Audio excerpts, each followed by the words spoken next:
इतना कह उसे छूने ही वाला था, पर तभी मीरा को होश आ गया। वही मीरा की बड़ी बड़ी सुंदर आंखें जब खुला तो उसके आंखों को देख उस आदमी को कुछ याद आने लगा। बड़ा सा प्लेग्राउंड, बच्चा अकेले चबूतरे पर बैठा था। तभी एक छोटी सी बच्ची भागते भागते गिर गई। बच्चे ने उस छोटी सी बच्ची को गिरा हुआ देखा तो उसके पास गया, पर वो बच्ची रोने के जगह खड़ी होने का कोशिश कर रही थी। उसकी आंखों में आंसू थे, पर वो रोना नहीं चाहती थी। तभी बच्चे ने उस छोटी सी बच्ची का हेल्प किया। तभी बच्ची अपने आंसू से भरे आंखों से बच्चे को देख बोली, थैंक यू। इतना कह वो अपने आंसू पोंछने लगी। वही वो बच्ची की प्यारी आंखें इतनी खूबसूरत थी कि बच्चा बस देखता ही रह गया था। आदमी के नजरों के सामने जब वो सीन चला तो वो अपने आंखों को बंद कर खुद में ही बोला, ये लड़की मुझे उस बच्ची का याद क्यों दिला रही है। अपने मन में ही इतना कहने के बाद वो मीरा के चेहरे पर अपना हाथ रखा तो मीरा घबराते हुए उसके हाथ को झट से झटक बोली, को कौन हो तुम और क्यों मुझे यहाँ लेकर आए हो। मीरा के बातों को सुन आदमी से प्यार ही बोला, देखो लड़की, मैं तुम्हारे साथ कुछ बुरा नहीं करना चाहता हूँ, पर अगर मेरे बातों को नहीं सुनी और यहाँ से भागने की कोशिश की तुम, तो मुझे भी नहीं पता मैं क्या करूँगा। ये सुनने के बावजूद मीरा को पूरा यकीन था कि उसे बचाने अरमान जरूर आएगा, पर फोन में जिसने उसे बताया था, अरमान को किसी माफिया गैंग पकड़कर अपने साथ ले जा चुके हैं। तो क्या वो बात सच है? ये बात याद आते ही मीरा उसके कॉलर को पकड़, जो डर अभी मीरा के चेहरे में दिख रहा था वो गायब हो चुका था। वो गुस्से में उस आदमी के कॉलर को पकड़ बोली, कहाँ है हमारे अरमान, उनके साथ क्या किया है तुमने। मीरा के आंखों में अरमान के लिए इतना फिक्र देख आदमी को बिल्कुल अच्छा नहीं लग रहा था। आदमी मीरा के हाथ को अपने कॉलर से हटा उसके हाथ को पकड़े हुए ही बोला, उसे मैंने जान से मार दिया है, अब वो कभी वापस नहीं आएगा। ये सुन मीरा की आंखें बड़ी बड़ी हो गई, पर उसे इस बात पर यकीन नहीं हो रहा था। वो झट से बोल पड़ी, ऐसा नहीं हो सकता है, जब तक मैं जिंदा हूँ अरमान मर ही नहीं सकता है। मीरा का ये कॉन्फिडेंट देख आदमी को बिल्कुल अच्छा नहीं लग रहा था। वो गुस्से में बोल पड़ा, मत करो यकीन और करते रहो अपने अरमान का इंतजार, पर वो कभी नहीं आने वाला है। ये सुन मीरा पूरे कॉन्फिडेंट के साथ बोली, वो जरूर आएगा। मीरा की बातों को सुन आदमी गुस्से में उठ कमरे से बाहर चला गया। कमरे का दरवाजा बंद करके वही मीरा अरमान को याद करने लगी। उसे पूरा भरोसा था अरमान उसे बचाने जरूर आएगा, और ये भी भरोसा था कि अरमान को कुछ भी नहीं हुआ होगा। वही अरमान अपने पूरे आदमी को लगा चुका था। उसे पता था मीरा उसे कहाँ मिलेगी, तो वो अपने आदमियों को इंस्ट्रक्शन दे निकल गया। कुछ ही वक्त के बाद अरमान का कार बड़े से मेंशन के पास जा रुका। अरमान अपने कार से बाहर निकल मेंशन के अंदर जाने लगा, पर उसे बॉडीगार्ड घेर लिए। तभी मेंशन से बाहर आते हुए आदमी अपने गार्ड से बोल पड़ा, आने दो इसे। आदमी का आवाज सुन अरमान अपने हाथ का मुट्ठी बांध लिया। वही आदमी के बॉडीगार्ड्स उसे छोड़ दिया तो वो गुस्से में आदमी के पास जा उसके कॉलर को पकड़ लिया, तो आदमी के पूरे बॉडीगार्ड्स उसे घेर लिए। तभी आदमी हंसते हुए बोल पड़ा, तुम्हारे ऐसे करने से कुछ नहीं होगा, बस अपनी मौत को या अपनी वाइफे के मौत को दावत दोगे। ये सुन अरमान का हाथ उसके कॉलर से हट गया। वो बस कठोरता से पूछ पड़ा, कहाँ है मीरा। अरमान को ऐसे तड़पता देख आदमी को बहुत खुशी मिल रहा था। वो चाहता था अरमान और तड़पे उसे, और तड़पाने के लिए आदमी बोलने लगा, तुम्हारी वाइफ तो बेहद खूबसूरत है, और बिस्तर पर तो और कमाल की। इससे आगे वो कुछ कहता गुस्से में अरमान चिल्लाकर उसका नाम लिया, अर्जुन। इतना कह उसके चेहरे पर एक मुक्का जड़ दिया। अरमान के मुके से ही अर्जुन के मुंह से खून बाहर आने लगा था। तभी अरमान को अर्जुन के आदमी अपने गन से घेर लिए। वही अर्जुन अपने आदमी को इशारा किया तो उसके कुछ आदमी अरमान को पकड़ लिए। वही अर्जुन अपने गार्ड के हाथ से गन ली, उसी गन से अरमान के चेहरे पर कस के मारा। अरमान के चेहरे पर निशान बन चुका था और खून बहना शुरू हो गया था। वही कमरे में बैठी मीरा, जैसे ही अरमान को चोट लगा उसका दिल जोरों से घबराने लगा। अपने दिल में इतने अजीब एहसास के आने से मीरा का दिल घबराने लगा। वो बस अपने कृष्ण से अरमान के सही सलामत होने की कामना करने लगी। वही दूसरी तरफ अर्जुन बोले जा रहा था, तुम्हारी मीरा के शरीर के हर एक कोने को मैं बड़े सिद्धत से चूमा हूँ, मजा ही आ गया उसके साथ। इतना कह अर्जुन अपने चेहरे का घटिया सा रिएक्शन बना दिया। वही उसका हर एक बात अरमान के दिल पर कांटे की तरह चुभ रहा था। साथ ही उसकी आंखें गुस्से में पूरे तरीके से लाल हो चुका था। अरमान को पता था अर्जुन की बहुत स्लेव है, साथ ही ये लड़कियों को स्लेव्स की तरह ही ट्रेन कर बोली भी लगवाता था। अरमान गुस्से में इतना पागल हो गया कि जो लोग उसे पकड़े हुए थे उसे एक ही बार में सभी गार्ड्स को खुद से दूर कर अर्जुन के गर्दन को पकड़ने आया तो अर्जुन बोल पड़ा, तुम्हारा हर एक गलती तुम्हारी मीरा पर भारी पड़ सकता है। अर्जुन के बातों को सुनना चाहते हुए भी उसे शांत रहना पड़ रहा था। अरमान को शांत होता देख अर्जुन को तो जैसे रिमोट कंट्रोल मिल चुका था। अर्जुन खड़ा हो उसके पास जा जोरों से हंसते हुए बोला, अगर मीरा चाहिए तो ये जगह तुम्हें छोड़ना होगा। अर्जुन का साफ कहने का मतलब ये था, इस जगह का सत्ता उसके हाथों में आ जाना चाहिए। अरमान उसे गुस्से में देखा फिर बोल पड़ा, ठीक है। अरमान का जवाब सुन अर्जुन अपने असिस्टेंट की तरफ देखा तो जो पेपर अर्जुन ने तैयार करवाया था अर्जुन का असिस्टेंट उसे लेकर आ गया। तभी अर्जुन पेपर असिस्टेंट के हाथ से ले अरमान की तरफ बढ़ाया तो अरमान पेपर लेने से पहले ही बोल पड़ा, मैं इस पेपर में साइन तभी करूंगा जब तुम मेरी मीरा को मेरे पास लेकर आओगे। अर्जुन को जो चाहिए था वो तो मिल ही रहा था, पर वो मीरा को भी अपने हाथ से जाने नहीं देना चाहता था। लेकिन उसे ये भी पता था मीरा के लाए बिना अरमान साइन नहीं करने वाला है। तो अर्जुन ने अपने असिस्टेंट की तरफ देख मीरा को लाने का इशारा कर दिया तो असिस्टेंट बस अपने सिर को हाँ में हिला मीरा को लाने चला गया। असिस्टेंट कमरे का दरवाजा खोल जब कमरे के अंदर मीरा को नहीं देखा तो बाथरूम के पास गया, पर बाथरूम का दरवाजा भी खुला होता है और मीरा बाथरूम में होती भी नहीं है। घबराते हुए असिस्टेंट नीचे आ अर्जुन के कान में जा बोला। ये खबर सुनते ही अर्जुन का चेहरा ब्लैंक पड़ चुका था। वही अर्जुन के चेहरे का रंग उड़ा देख अरमान समझ गया काम हो चुका है। अरमान अपने फॉर्म में आ गया। वही मीरा के कमरे से गायब होने के पीछे अर्जुन को अरमान का हाथ लगा। वो अरमान को गुस्से में घूर का देखा तभी अरमान उसे कठोरता से देख अपने कोल्ड मुस्कान के साथ बोला, तुम्हें क्या लगा मेरी मीरा को तुम्हारे पास मैं रहने दे सकता हूँ। ये सुन अर्जुन गुस्से में चिल्लाकर अपने आदमियों से बोल पड़ा, इसका जान ले लो। अर्जुन के बातों को सुन सभी अर्जुन के लोग अरमान के तरफ अपना गन निकाल टारगेट किए। तभी अरमान सभी के तरफ देखा तो सभी आदमी वो गन अर्जुन पर तान दिए। सभी के ऐसे करने से अर्जुन को कुछ समझ ही नहीं आ रहा था। अर्जुन के चेहरे का रंग उड़ा देख अरमान के चेहरे पर मुस्कान छा गया था। वो अर्जुन के तरफ अपने कोल्ड मुस्कान के साथ देखते हुए बोला, अर्जुन तुम्हें क्या लगा मैं यहाँ अपनी मीरा को बचाने बिना कोई प्लान के आ जाऊंगा। ये सुन अर्जुन उसे अपने दांतों को पिसते हुए देखा तभी अरमान सभी के तरफ देख ऑर्डर दिया, इसे और इसके असिस्टेंट को मारना मत, बस ऐसा हालत बना देना कि दोनों के पास उठने तक का भी हिम्मत ना बचे। इतना कह अरमान बाहर जाने लगा। वही अर्जुन और उसके सेक्रेटरी के माथे से पसीना आने लगा था। वही दूसरी तरफ अरमान बाहर जा मीरा के बारे में पूछे तो सभी एक दूसरे का चेहरा देखने लगे, क्योंकि मीरा तो किसी को अब तक मिली ही नहीं थी। मीरा के ना मिलने के बाद जान अरमान का आंख गुस्से में लाल हो गया। वो अपने कठोर नजरों से अपने आदमियों को देख गुस्से में चिल्लाकर ऑर्डर दे दिया, if Meera is not found today I will punish all of you. Armaan के धमकी को सुन सभी के माथे से पसीना आने लगा। वही अरमान ऑर्डर देने के बाद मीरा को ढूंढने में लग गया। दूसरी तरफ मीरा किसी तरह अर्जुन के मैंशन से भाग गई थी। उसे रास्ता तो पता था नहीं, तो वो भागे जा रही थी। भागते भागते वो किसी के कार से जा टकराई। कार में बैठा शख्स कार से जल्दी बाहर निकल जमीन पर खून से लिपटी मीरा के तरफ देख बोला, oh God what have I done. इतना कह वो आदमी उसे अपने गोद में उठा, उसे अपने कार के अंदर डाल ड्राइविंग शीट पर जा जल्दी बैठ कार स्टार्ट कर। कार चलाते हुए ही किसी को कॉल कर दिया। दूसरी तरफ का आदमी कॉल उठाया तो कार चला रहा शख्स बोल पड़ा, quickly prepare the operating theatre. इतना कह शख्स ने फोन रख दिया। वो शख्स लंदन का बहुत बड़ा डॉक्टर था, साथ ही वो डॉक्टर भी इंडियन ही था। कुछ ही वक्त के बाद उस आदमी का कार बड़े से हॉस्पिटल के सामने जा रुका तो आदमी कार से बाहर निकल मीरा को अपने गोद में उठा, उसे हॉस्पिटल के अंदर ले जाने लगा। डॉक्टर ऋषभ को अपने गोद में लड़की को उठाए हॉस्पिटल के अंदर आया देख सभी हैरान थे। डॉक्टर ऋषभ लड़कियों को अपने करीब कभी नहीं आने देता था, ना ही कभी खुद लड़की के तरफ आंख उठाकर देखा करता था। मीरा को ऑपरेशन रूम ले जा जल्दी से, पूरा तैयारी अच्छे से चेक कर, ग्लव्स वगैरह पहन, ऑपरेशन स्टार्ट कर दिया। अच्छे से बैंडेज वगैरह करने के बाद भी मीरा का ब्लड रुकने का नाम ही नहीं ले रहा था। साथ ही मीरा का ब्लड ग्रुप भी हॉस्पिटल में नहीं था।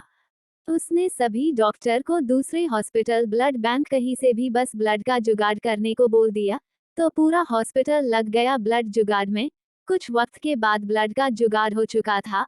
अब होता भी कैसे नहीं, डॉक्टर ऋषभ का ऑर्डर था। ऋषभ कम उम्र में ही बहुत बड़ा डॉक्टर बन चुका था, साथ ही ये हॉस्पिटल भी उसका ही था।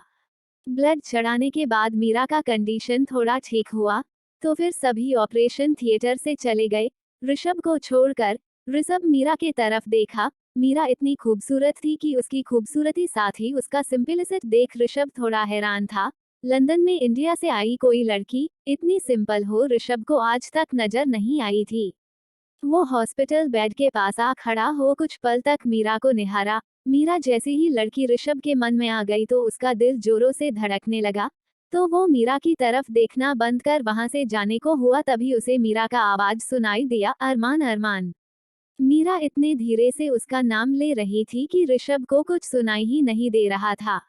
मीरा के धीमे कहे गए शब्द को सुन ऋषभ उसके तरफ देखा, फिर उसके पास गया, तभी मीरा उसके हाथ को पकड़ ली। धीरे धीरे मीरा का कंडीशन फिर डॉक्टर ऋषभ को बिगड़ता हुआ नजर आने लगा, तो वो उसे चेक करने लगा। फिर मीरा को एक इंजेक्शन देने के बाद वो मीरा के तरफ देखा, फिर उसके पास ही बैठ गया और उसके खूबसूरती को निहारने लगा। वहीं दूसरी तरफ अरमान पागलों की तरह मीरा को ढूंढे का रहा था। पूरे लंदन का एक एक कोना देख लिया हॉस्पिटल छोड़कर, पर उसे मीरा पूरे शहर में नहीं मिली। धीरे धीरे वक्त बीतने लगा, रात का वक्त हो गया था, पर अब भी अरमान मीरा को ढूंढना बंद नहीं किया था। वही डॉक्टर ऋषभ अब भी मीरा के पास बैठा था। जो ऋषभ को लड़की के पास बैठा देखा था, सभी को लगने लगा मीरा ऋषभ की कोई अपनी है, और ये बात पूरे हॉस्पिटल में फैल गया। वही ऋषभ सिर मीरा के पास रख बैठे हुए ही सो गया। ये रात धीरे धीरे बीतने लगा। पूरा रात अरमान अपने कार में ही बिता दिया, वही ऋषभ मीरा के पास। सुबह का वक्त हो गया। अरमान स्टीयरिंग पर सिर रखा हुआ था, पर उसे 1 मिनट के लिए भी नींद नहीं आया। पूरा वक्त वो कार में मीरा को ढूंढते और याद करते हुए बीता दिया। जब सुबह हुआ तो उस खाली सड़क पर गाड़ियां भर सारी गाड़ियां हॉर्न बजाने लगे, तो अरमान का नींद खुल गया और वो पीछे मुड़ देखा। अपने पीछे ढेर सारा गाड़ी देख वो अपने कार को स्टार्ट कर आगे बढ़ने लगा। वही दूसरी तरफ मीरा को धीरे धीरे होश आने लगा। जब वो अपने हाथ में किसी का सिर महसूस की तो मीरा उसके तरफ देखी, फिर चिल्ला पड़ी, आह। लड़की के चिल्लने से डॉक्टर ऋषभ का नींद खुल गया। ऋषभ मीरा के तरफ देख बोला, डरो मत, मैं डॉक्टर हूँ। मीरा उसे इंडियन दिखी, इसलिए ऋषभ ने हिंदी में बोला। डॉक्टर सुनते ही मीरा का घबराहट कम हो गया और वो उसके तरफ देखने लगी, तो ऋषभ पूछ पड़ा, तुम्हारे पास तुम्हारे फैमिली मेंबर का नंबर है? मैं उन्हें इन्फॉर्म कर दूंगा। ये सुन मीरा बस उसे देखने लगी। मीरा को कोई जवाब ना देता पा ऋषभ को कुछ समझ नहीं आ रहा था, तभी वो सोचा शायद उसे इंग्लिश में बोलना चाहिए तो लड़की समझ जाए। ये सोच ऋषभ बोलने को हुए, पर तभी मीरा बोल पड़ी, मुझे नहीं पता। उसे कुछ याद नहीं आ रहा था, उसका कौन अपना है, वो याद करने का कोशिश किए जा रही थी। वहीं मीरा के चेहरे का एक्सप्रेशन देख ऋषभ को कुछ गड़बड़ लगने लगा। ऋषभ फिर उससे कुछ और पूछा, तुम्हारा नाम क्या है? डॉक्टर ऋषभ का सवाल सुन मीरा उसे देखने लगी, फिर खुद से ही सवाल की, मेरा नाम क्या है? मीरा को कुछ भी याद नहीं आ रहा था। मीरा के कंडीशन को देख ऋषभ समझ गया था, मीरा सब कुछ भूल चुकी है। वही मीरा अपने दिमाग में जोर देने लगी तो उसके आंखों के सामने अंधेरा छाने लगा। मीरा के आंखों को बंद होता देख ऋषभ उसे अपने बाहों में भर उसे अच्छे से लेटा, उसे इंजेक्शन दे दिया। फिर सोचने लगा अब वो क्या करे, कैसे मीरा के परिवार को ढूंढे। वही दूसरी तरफ इंडिया में निशांत अपने आदमी अरमान के पीछे भेजा था, तभी उसे अपने आदमी से पता चला मीरा मिल नहीं रही है। ये बात जान निशांत गुस्से में अपने फोन को तोड़ लंदन जाने के लिए निकल गया, उसके साथ साथ राज भी गया। कुछ वक्त के बाद दोनों प्लेन के अंदर जा बैठ गए। वही लंदन में मीरा के ना मिलने से अरमान पागल हुए जा रहा था। धीरे धीरे वक्त बीतने लगा। निशांत राज दोनों लंदन पहुंच गए। लंदन में जैसे ही प्लेन लैंड हुआ, निशान राज दोनों प्लेन से उतर गए। राज के पिता का बहुत जान पहचान था। राज ने पहले ही कार मंगवा लिया था। दोनों जब बाहर गए तो सामने ही अपने हाथ में पैम्पलेट लिए आदमी को खड़ा देखा। पैम्पलेट देख निशांत राज दोनों ही उसके पास गए। फिर आदमी ने दोनों को ग्रिड किया, फिर कार का दरवाजा खोल दिया। दोनों कार के अंदर जा बैठ गए। दोनों के बैठते ही ड्राइवर कार का दरवाजा बंद कर ड्राइविंग सीट पर जा बैठ कार स्टार्ट कर दिया। फिर कार धुएं का बड़ा सा छल्ला छोड़ते हुए आगे बढ़ गया। निशांत परेशान हो कार के बाहर ही देखे जा रहा था। कुछ दूरी जाने के बाद रेड लाइट के कारण कार रुक गया। तभी उसके रास्ते के साइड में बने छोटे से खुले पार्क के तरफ उसका नजर गया। तभी उसे एक लड़की नजर आई। लड़की का चेहरा निशांत को नहीं दिख रहा था, पर वो लड़की उसे फिर भी अपने तरफ आकर्षित कर रही थी। निशांत का कार जहां था उसके सीधे में ही छोटा सा बच्चों का पार्क था। लड़की पार्क में छोटे बच्चों के साथ खेल रही थी। मौसम भी बारिश का किए जा रहा था। वही निशांत का कार रेड लाइट के वजह से रुका हुआ था, तो सब कुछ भूल निशांत का नजर तो बस उस लड़की पर ही जा टिक गया था। ऊपर से मौसम भी बारिश का हो रहा था, जिस कारण अभी ठंडी ठंडी हल्की हवा चल रही थी और लड़की का सुनहरा लंबा बाल हवा में लहरे जा रहा था। वो लड़की निशांत को सिया जैसी लग रही थी, तो वो बस उसका चेहरा देखना चाहता था, पर शायद भगवान को ये मंजूर नहीं। वही बारिश भी धीरे धीरे होने लगा, तो सारे बच्चे साइड में जा बारिश से खुद को बचाने लगे, पर बारिश होने के बावजूद लड़की पानी को अपने जिस्म में समाने लगी थी। ग्रीन लाइट जल गया, कार आगे बढ़ने लगा था, पर निशांत बोल पड़ा, स्टॉप। निशांत ने इतने जोर से चिल्लाया कि ड्राइवर डर से अपने कार को जोर से ब्रेक मार रोका। राज निशांत दोनों ही आगे आ गए। राज अपने आप को संभाल निशांत के तरफ देखा, पर निशांत कार का दरवाजा खोल कार से बाहर निकल पार्क के पास गया, पर लड़की उसे नहीं दिखाई दी। तभी उसे दूर बारिश से बचने के लिए उसी ड्रास में ही खड़ी लड़की दिखी, पर निशांत को अब भी उसका चेहरा नजर नहीं आ रहा था, तो वो भागते हुए वहां जाने लगा। वही राज को निशांत का बर्ताव समझ नहीं आ रहा था। वो भी कार से बाहर निकल निशांत के पास जाने लगा। वही निशांत इस लड़की के पास जा उसके कंधे पर अपना हाथ रखा, तो लड़की उसके तरफ मुड़ देखी। वो सिया नहीं थी। सिया के ना होने से निशांत का चेहरा निराशा से भर गया। तभी राज उसके पास आ उसके कंधे पर अपना हाथ रख दिया, तो निशांत पीछे मुड़ राज के तरफ देखा। दोनों पूरा भीग चुके थे। वही राज कुछ पूछता इससे पहले निशांत लड़की के तरफ देख माफी मांग लिया। फिर राज पूछ पड़ा, क्या हुआ निशांत? निशांत गहरी सांस भर बोला, मुझे लगा ये सिया है। ये सुन राज बोल पड़ा, सिया मर चुकी है निशांत। राज के बातों को सुन निशांत उसे गुस्से में घूर कर देखा। राज को पता था निशांत ये एक्सेप्ट नहीं करना चाहता कि सिया मर चुकी है, पर सच तो यही है ना कि वो मर चुकी है। निशांत गुस्से में राज का हाथ झटक कार के तरफ जाने लगा। वही राज अफसोस से अपने चेहरे को हिला उसके साथ जाने लगा।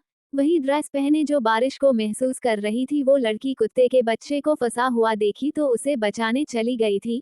कुत्ते के बच्चे को बचाने के बाद अपने कंधे पर रखे स्टॉल से कुत्ते के बच्चे को साफ कर उसे अपने साथ ले अपने कार में जा बैठ गई। वही निशांत के गुस्से को देख राज बोल पड़ा, सॉरी भाई, गुस्सा मत हो मुझसे। ये सुन निशांत राज के तरफ देख बोला, मैं तुझसे गुस्सा नहीं हूँ, अपने आप से हूँ। सिया को पहले ही खो चुका हूँ और आज मेरी बहन भी पता नहीं कहाँ है। जरूर अरमान मुझसे बदला ले रहा है। ये सुन राज बोल पड़ा, अरमान भाई मुझे पसंद नहीं निशांत, पर मुझे इतना पता है वो मीरा का इस्तेमाल नहीं कर सकते हैं। ये सुन निशांत ने कुछ नहीं बोला। उसे पता था अरमान वैसा नहीं है। अगर उसे कुछ करना होगा तो डायरेक्ट वो उसके साथ करेगा। और तो और अरमान की आंखों में मीरा के लिए प्यार भी उसे नजर आता था। वो अपने आंखों को बंद कर बस सीट पर अपने सिर को टिका लिया। वही दूसरी तरफ अरमान को जब मीरा नहीं मिली तो वो पूरे शहर में अपने लोगों को मीरा को ढूंढने में लगा दिया। वही हॉस्पिटल में डॉक्टर ने मीरा को इंजेक्शन दे दिया था, जिस कारण मीरा सो चुकी थी। मीरा अपने यादाश्त को खो चुकी थी, इसलिए वो भी पता करने लगा आखिर ये लड़की है कौन और इसका अपना कौन है यहाँ। दूसरी तरफ निशान राज दोनों ही अरमान के मेंशन पहुंच गए। तभी अरमान भी घर लौटा था। निशांत को देख अरमान का पारा गर्म होने लगा। वहीं निशांत का भी गुस्सा का पारा अरमान को देखते ही बढ़ चुका था। दोनों को देख लग रहा था दोनों अभी ही एक दूसरे का जान ले लेंगे। वो दोनों को देख राज बोल पड़ा, एक दूसरे पर गुस्सा करने से अच्छा है हम लोग मिलकर मीरा को ढूंढे। ये सुन अरमान बोल पड़ा, मीरा को ढूंढने के लिए मुझे किसी का जरूरत नहीं है। ये सुन निशांत बोल पड़ा, अगर मेरी बहन को कुछ भी हुआ तो मुझसे बुरा तुम्हारे लिए कोई नहीं होगा अरमान। ये सुन उसे गुस्से में देखते हुए अरमान बोला, अपनी मीरा को तो मैं कुछ नहीं होने दूंगा, पर तुमसे हिसाब लेना बचा है। बातों बातों में ही दोनों के बीच युद्ध होने का संभावना राज को पूरा नजर आ रहा था, और अभी मीरा भी यहाँ नहीं है जो दोनों को रोक सके। दोनों को लड़ता देख राज चिल्लाकर बोला, तुम दोनों में से किसी को भी मीरा का कोई फिक्र नहीं। राज के बातों को सुन दोनों एक साथ बोले, मुझे फिक्र है। दोनों सेम बातें बोले तो दोनों फिर एक दूसरे को देखे, तभी राज बोल पड़ा, तो लड़ने की जगह मीरा को ढूंढे एक साथ मिलकर। इस बार दोनों में से किसी ने मना नहीं किया, पर एग्री भी नहीं किए, लेकिन फिर तीनों साथ मिलकर धीरे धीरे वक्त बीतने लगा। शाम का वक्त हो चुका था। हॉस्पिटल में मीरा को होश आ गया। जैसे ही मीरा को होश आया, नज ऋषभ को बुलाने चली गई। ऋषभ को मीरा के होश में आने का पता चला तो ऋषभ उसके पास चला गया।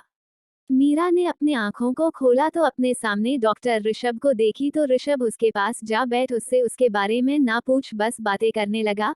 ऋषभ को पता था अगर वो उसके बारे में याद दिलाने के लिए उसके दिमाग में जोर देगा तो मीरा के दिमाग में असर पड़ेगा और फिर मीरा का तबीयत बिगड़ने लगेगा। मीरा से कुछ देर तक बातें करने के बाद ऋषभ का फोन बजने लगा तो वो अपना फोन उठा बोला, आ रहा हूँ।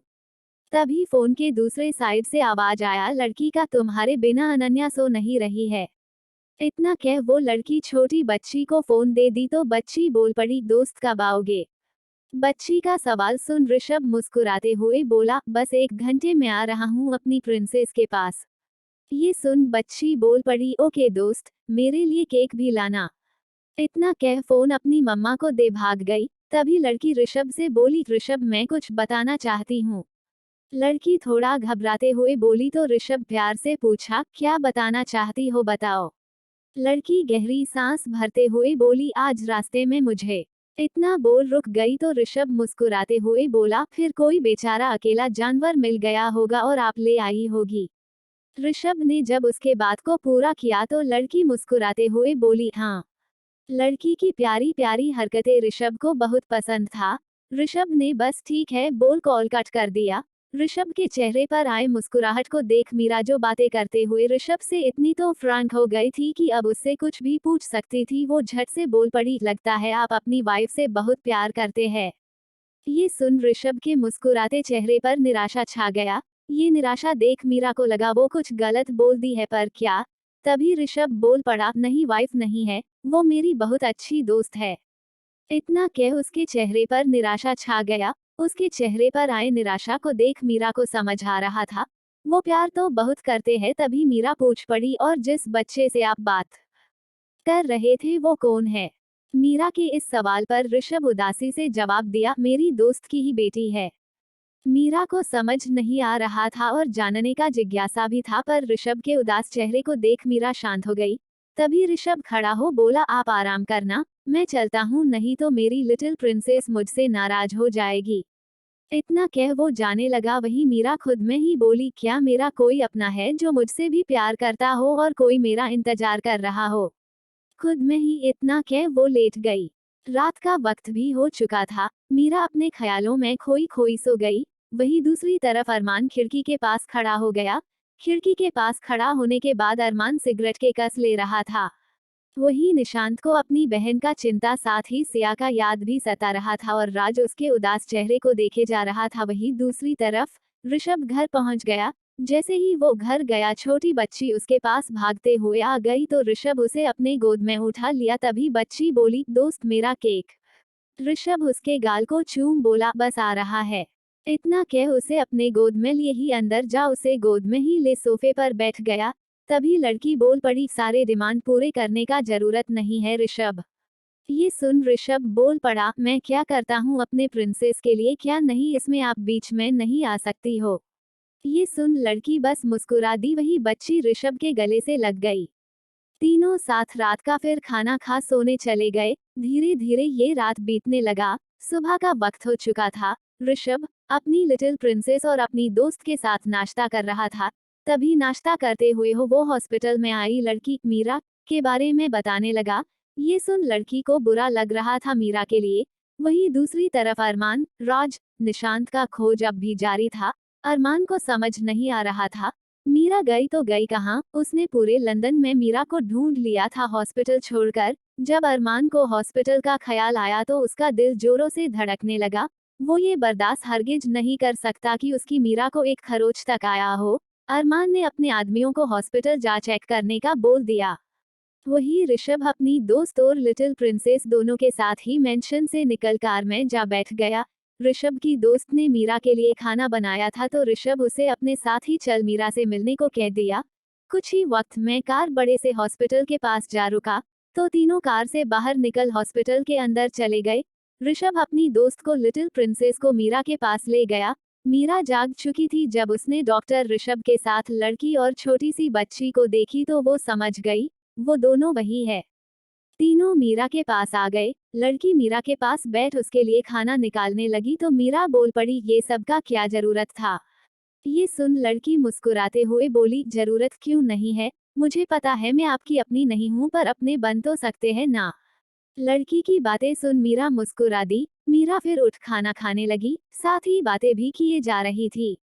वही ऋषभ वार्ड से बाहर चला गया। दूसरी तरफ अरमान निशान राज तीनों को जब पता चला मीरा हॉस्पिटल में है तो तीनों निकल गए हॉस्पिटल में जाने के लिए। करीबन आधे घंटे के बाद तीनों हॉस्पिटल पहुंच चुके थे। हॉस्पिटल पहुंचने के बाद तीनों कार से बाहर निकल गए तभी अरमान का आदमी बोल पड़ा, madam's name is not in the record but she has been seen inside the hospital. Madam का नाम तो रिकॉर्ड में नहीं है, पर हॉस्पिटल के अंदर वो देखी गई है। आदमी के बातों को सुनने के बाद तीनों हॉस्पिटल के अंदर चले गए थे। आगे के भाग को जानने के लिए चैनल को सब्सक्राइब करें और वीडियो पर कमेंट लाइक कर अपना सपोर्ट दे। Thank you.